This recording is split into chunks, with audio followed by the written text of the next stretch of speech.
19 is a very, very important article.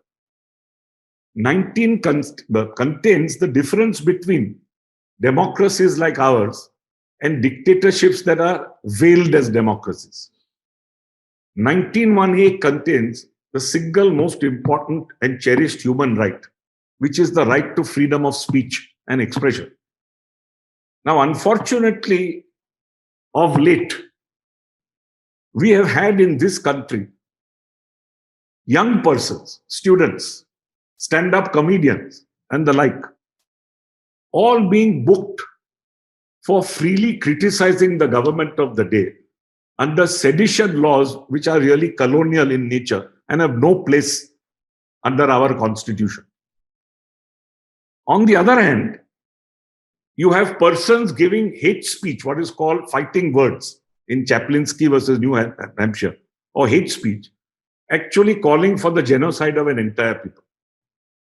And we find the great reluctance somehow of the authorities to book these people. It was heartening to note, at least, that a little later, the vice president of the country in a speech said that hate speech is unconstitutional. Not only is it unconstitutional, it happens to be a criminal act. It is criminalized in 153 capital A and 505C of the Indian Penal Code. Unfortunately, in practice, though a person can be given up to 3 years imprisonment, this never really happens because there are no minimum sentences prescribed. If we really want to strengthen the rule of law as contained in our constitution, I would suggest strongly that Parliament amend these provisions to provide minimum sentences so that they act as deterrents for others who make hate speech of this kind.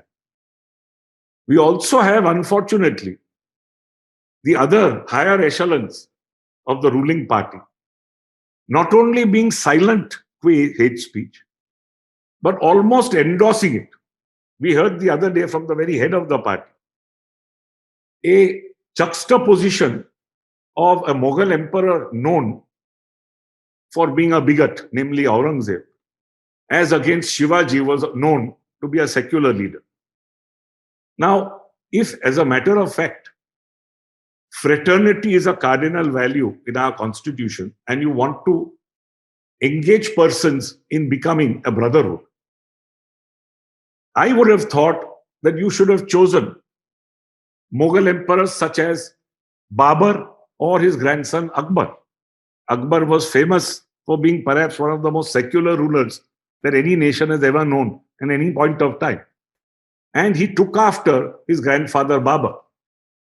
Interestingly, at this point, I want you to read, or I'll read out to you a letter written by Babur to his son Humayun. 1 year before he died, on 11 January 1529, telling his son as to how to rule Hindustan, which he had conquered, so to speak, after the Battle of Panipat. He says, "O my son, the realm of Hindustan is full of diverse creeds. Praise be to God, the righteous, the glorious, the highest, that he had granted thee and unto thee the empire. It is but proper that you, with heart cleansed of all religious bigotry, should dispense justice according to the tenets of each community, and in particular, refrain from the sacrifice of the cow, for that way lies the conquest of the hearts of the people of Hindustan, and the subjects of the realm will, through royal favor, be devoted to thee. The temples and abodes of worship of every community under imperial sway you should not damage. Dispense justice so that the sovereign may be happy with the subjects, and likewise the subjects with their sovereign. The progress of Islam is better by the sword of kindness, not by the sword of oppression. Ignore the disputations of Shias and Sunnis, for therein is the weakness of Islam, and bring together the subjects with different beliefs in the manner of the four elements, so that the body politic may be immune from various ailments. And remember the deeds of Hazrat Taimur Sahib, so that you may become mature in matters of government. And he ends by saying, and on us is but the duty to advise. A beautiful letter. His grandson carried all this into practice. His grandson, in fact, had the famous Ibadat Kharma built in 1575, where persons from all the religions of the world, including the Charvak school, which is the ancient Hindu materialist school, were present and who debated freely before the emperor. The emperor, in fact, greatly not only acknowledged but furthered the cause of every religious faith. So much so that many religious faiths said that they had exclusively, somehow or the other, got to the emperor and converted him. The emperor finally, of course, came out with his Deen-e-Ilahi, which failed because it was too eclectic. It had no priesthood, etc. But the idea was fantastic. The idea was try and bring together mankind as a common whole, which custom has divided. So when you have 19(1)(a) being administered as it is being administered today, there is a big red signal that is put up so far as the rule of law is concerned.